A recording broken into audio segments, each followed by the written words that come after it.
नमस्कार सभी को। मेरा नाम सिद्धार्थ राणा है और ये जो मैं वीडियो बना रहा हूँ आप सभी लोगों के लिए, ये जो वीडियो है ये प्रकृति और मनुष्य के बीच के संबंध पे है और इसमें मैं काफ़ी सारी बातें करने जा रहा हूँ आपसे। अभी मैं एक अच्छी जगह पे हूँ, यानी एक पार्क है ये देहरादून में। तो ये जो हमारा विषय है प्रकृति और मनुष्य, मेरी जो भाषा है वो थोड़ी सी कड़क रहने वाली है क्योंकि मुद्दा छोटा नहीं है ना। हमने जो दुर्गति की है प्रकृति के उसके साथ अपनी भी, वो इतनी विशाल है कि उस पर मैं एक छोटी सी वीडियो के बारे में क्या ही कह सकता हूँ। हमारी जो ये जाति है, मनुष्य जाति, आप इसका पाखंड देखिए जरा। इतने सारे जीवों का हम प्रतिदिन उनको नष्ट करते हैं, है ना, उनका संहार करते हैं और फिर हम प्यार की बात बोलते हैं। फिर हम कहते हैं कि, है ना, देखो प्रकृति हमारी माँ है। देखो ये प्रकृति हमें कितना कुछ दे रही है। ईवीएस की पाठ्य पुस्तकें होती है ना बच्चों की, और चलो भूमि पूजन कर लेते हैं, पीपल के वृक्ष को जरा तिलक लगा के आ जाते हैं। इस धरती पे क्या इंसान अकेली प्रजाति है? इतने सारे जीवों के साथ हमें बनाया गया है। क्या हमें विशिष्ट बनाया गया है?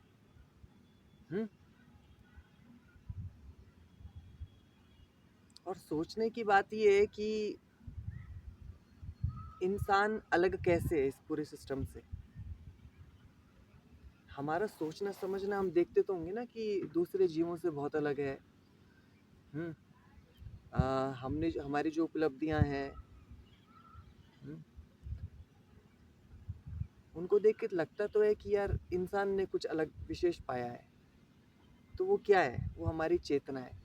अपनी चेतना के बल पर ही हम मनुष्य हैं। आज जितनी भी प्रगति हुई है, हम कभी आदिम युग में रहा करते थे।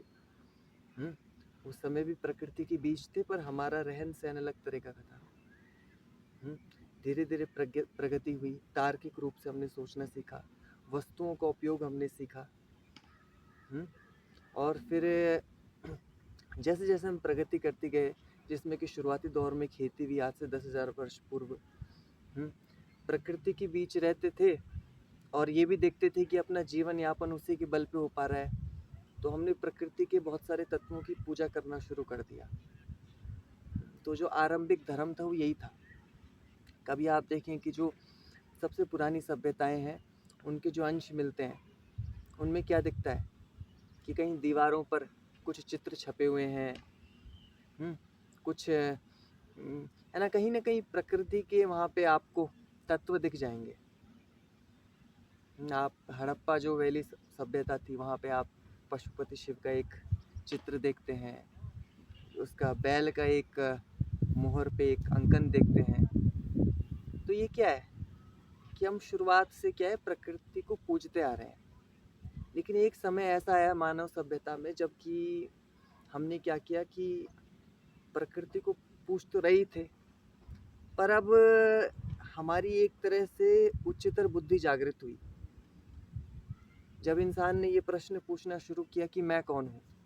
ठीक है, प्रकृति क्या है ना, ये प्रकृति हमें क्या देती है, हम इस पर निर्भर हैं, है ना, ये सब तो हमने देख लिया। पर अब इंसान ने अपने प्रति जिज्ञासा शुरू की। प्रकृति पूजा से दार्शनिक चिंतन की ओर हम बढ़े। तो जो आरंभिक धर्म हम कहते हैं कि सबसे पुराना कौन सा ग्रंथ है मानव इतिहास में, वो ऋग्वेद है। तो वहाँ पे आप यही देखोगे, है ना, प्रकृति की महिमा में मंत्रों का उच्चारण हो रहा है। और बहुत सारे जो कबीले हैं उनका उल्लेख हुआ है ना। बहुत सारे दृश्यों का वर्णन है, नदियों का, पहाड़ों का। तो हम इतना तो कह सकते हैं कि मनुष्य ने प्रकृति से जुड़ाव को हमेशा, है ना, व्यक्त किया है। और अभी आपके समक्ष जो ये वीडियो बना रहा है वो भी यही काम कर रहा है। फिर ऐसा क्यों है कि आज इंसान इतने भारी पैमाने पे प्रकृति को तबाह करने पे लगा हुआ है? उसके प्राणियों का उसने पूरी तरह से सफाया कर दिया है। नदियों पर डैम बना बना करके नदियां सुखा दी हैं। पहाड़ों को काट काट करके पूरा भूमंडलीय परिदृश्य बिगाड़ दिया है। कहीं भूकंप आ रहे हैं, कहीं बादल फटने की खबरें सुन रहे हैं हम। सागर का जलस्तर बढ़ रहा है तो कई टापू डूब जा रहे हैं, कई शहर संकट में आ गए हैं। इतनी गर्मी पड़ रही है, ये गर्मी प्राकृतिक कारण से तो नहीं है। प्रकृति तो संतुलन जानती है। तो इस पूरे घटनाक्रम के बीच में मनुष्य को दोषी ठहराना जायज़ है। और क्योंकि इस वीडियो की शुरुआती मैंने की थी कि हम अन्य जीवों के प्रति कितने क्रूर हैं, तो उसी बात को आगे बढ़ाऊंगा कि जब हम किसी भी जीव को देखते हैं, कोई भी जीव है, छोटी से चींटी से लेकर के एक जो पंछी उड़ रहा है, या हमारे घर का कोई पालतू जानवर है, वहाँ हमें क्या दिखता है कि वो भी वैसे ही सांस ले रहा है, खान पान की आदतें वही हैं। और ये लगता भी है कि ये भी कुछ सोचते होंगे, तभी तो इनको छेड़ो तो ये भागने लग जाते हैं या फिर हमारे पास आ जाते हैं। पर हमें ये भी देखना चाहिए कि हमको क्या अलग मिला हुआ है इस प्रकृति से। हम क्या साधारण जीवन जीने के लिए पैदा हुए हैं जिसमें कि मात्र हमारी इंस्टिंक्ट्स काम करें? मेरा कुछ मन कर रहा है, चलो वो मैं कर लेता हूँ, या फिर मैं कुछ और हो जाने के लिए पैदा हुआ हूँ? तो प्रत्येक जो मनुष्य है इस धरती पे, उसको ये समझना चाहिए कि जो ये काया मिली है ना, ये साधारण नहीं है। ये ऐसी है जिसके पीछे कहीं ना कहीं ये प्रेरणा काम कर रही है कि अब उठो, है ना। ये जो इतने लाखों करोड़ों वर्षों से सोए हुए हो, एक के बाद एक प्रजाति विकसित होती गई, है ना। मैं वो पुनर्जन्म के चक्कर की बात नहीं कर रहा हूँ, मैं एवोल्यूशन की बात कर रहा हूँ। तो एवोल्यूशन में हम कहाँ पे हैं? हम प्रकृति की सर्वोच्च रचना है, बल्कि हम उसकी सर्वोत्कृष्ट रचना है। तो फिर हमारी चेतना का स्तर जब ऐसा है, हम जब इतने चेतन हैं, तो जो हमसे कम चेतन है, इतने सारे जीव जंतु, हम उनका बिगाड़ क्यों कर रहे हैं? उनको जीने देना अपने हिसाब से। वो तो नहीं आ रहे हमें परेशान करने से, है? और अगर वो हमें, उनके कारण हमें कोई परेशानी होती है तो हम उसका समाधान बड़ी आसानी से निकाल सकते हैं। पर इतने बड़े स्तर पर अत्याचार, रोज इंसान इतने जानवरों को तबाह कर देता है जितनी उसकी संख्या नहीं है इस धरती पे।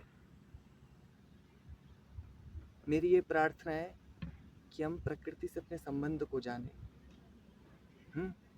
हम क्या है इस पर थोड़ा चिंतन करें।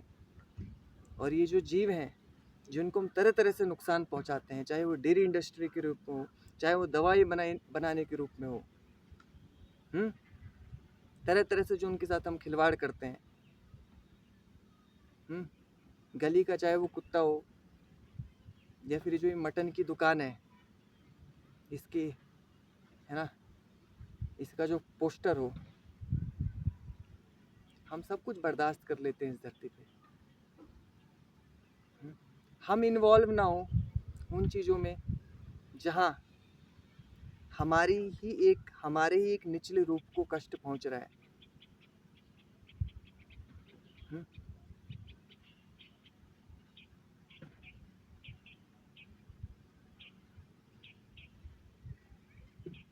ये विषय बहुत गंभीर है, क्योंकि अगर जैसा मैंने अभी बात की ही कि मानव सभ्यता की शुरुआत कैसे हुई है, तो हमने प्रकृति पूजन से शुरू करके प्रकृति से अपने संबंध को स्वीकार करने के बाद क्या किया? स्वयं की जिज्ञासा की, है ना।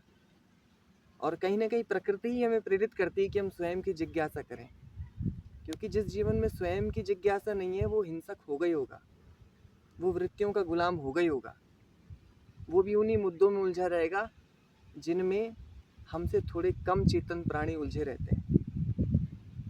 उनमें तो बुद्धि है भी नहीं उस स्तर की, तो वो थोड़ा बहुत उलझ के अपना जीवन पूरा कर देते हैं। हमने तो धरती नष्ट कर दी है। एक जिसको हम, है ना, कोई कुत्ता है जैसे, तो वो अपना एक घेरा खींच लेता है कि मेरा इतना घेरा है, मैं इतने में रहूँगा। वहाँ पे कोई आता है तो वो भौंकने लग जाता है, तो उतना इतना ही कर रहा है। हम क्या कर रहे हैं? हमने तो कब्जा ही ली पूरी दुनिया,